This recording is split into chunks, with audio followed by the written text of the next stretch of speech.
राधे राधे दोस्तों, मेरे चैनल भक्ति वर्ल्ड में आपका स्वागत है।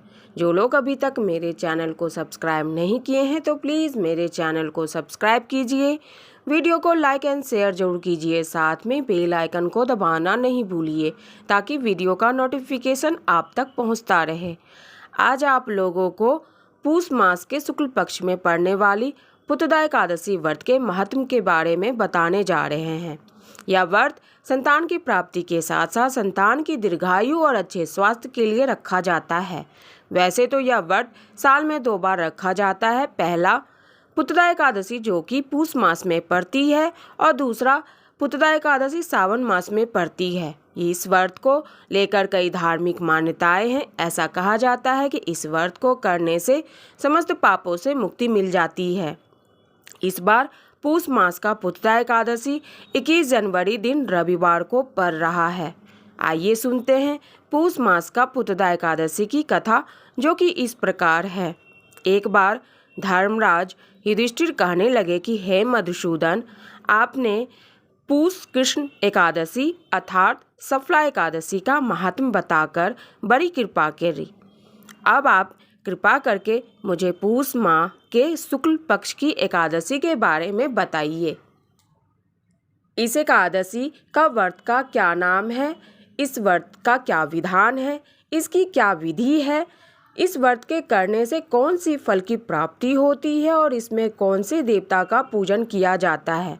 कृपया करके यह सब विधान पूर्वक कहिए। तब भगवान श्री कृष्ण बोले, पूष माह के शुक्ल पक्ष में आने वाली इस एकादशी को पूष पुत्रदा एकादशी कहा जाता है। इसमें भगवान विष्णु की पूजा की जाती है। इस व्रत को विधि पूर्वक करना चाहिए। इस चर और अचर संसार में पुत्रदा एकादशी के व्रत के समान दूसरा कोई व्रत नहीं है। इसके पूर्ण से मनुष्य तपस्वी, विद्वान और लक्ष्मीवान होता है। इसकी मैं एक कथा कहता हूँ, सो तुम ध्यान पूर्वक सुनो। भद्रावती नामक नगरी में सुकेतुमान नाम का एक राजा राज्य करता था। उसका कोई पुत्र नहीं था। उसकी स्त्री का नाम सेव्या था। वह निपुत्र होने के कारण सदैव चिंतित रहा करता था।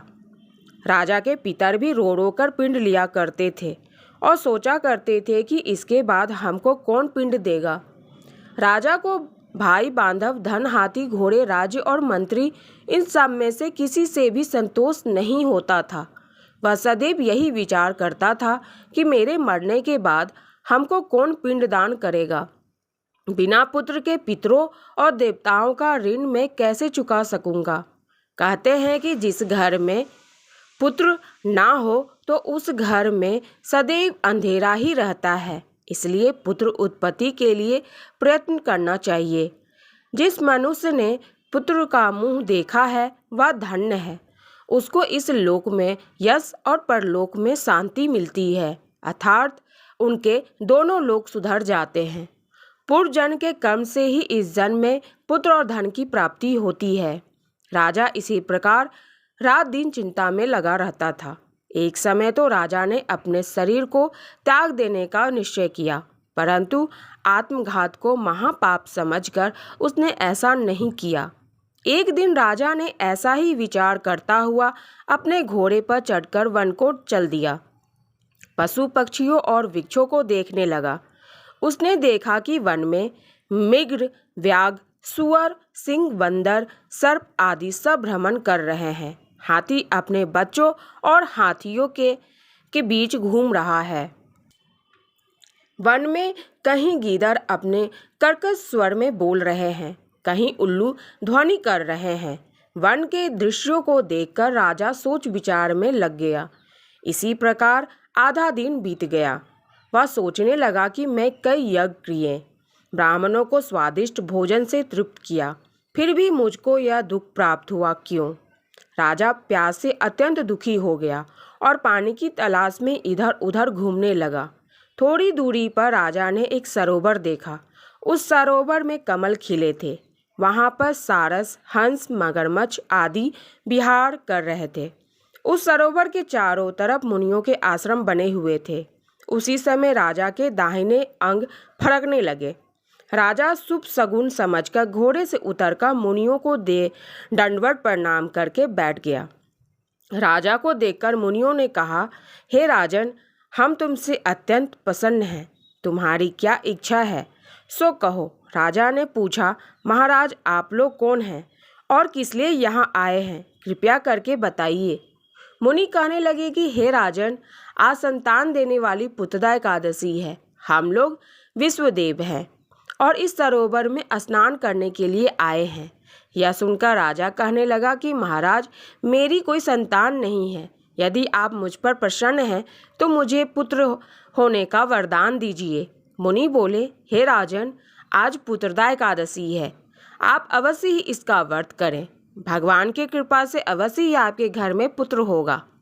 मुनि के वचनों को सुनकर राजा ने उसी दिन एकादशी का व्रत किया और द्वादशी का उसका पारण किया। इसके पश्चात मुनियों को प्रणाम करके महल में वापस आ गया। कुछ समय बीतने के बाद रानी ने गर्भ धारण किया और 9 महीने के पश्चात उनके एक पुत्र हुआ। वह राजकुमार अत्यंत शूरवीर, यशस्वी और प्रजापालक हुआ। श्री कृष्ण बोले, हे राजन, पुत्र की प्राप्ति के लिए पुत्रदा एकादशी का व्रत करना चाहिए। जो मनुष्य इस एकादशी महात्म को पढ़ता और सुनता है, उसे अंत में स्वर्ग की प्राप्ति होती है।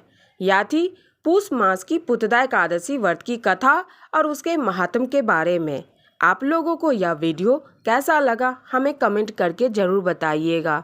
जो लोग अभी तक मेरे चैनल को सब्सक्राइब नहीं किए हैं तो प्लीज़ मेरे चैनल को सब्सक्राइब कीजिए, वीडियो को लाइक एंड शेयर ज़रूर कीजिए, साथ में बेल आइकन को दबाना नहीं भूलिए। धन्यवाद।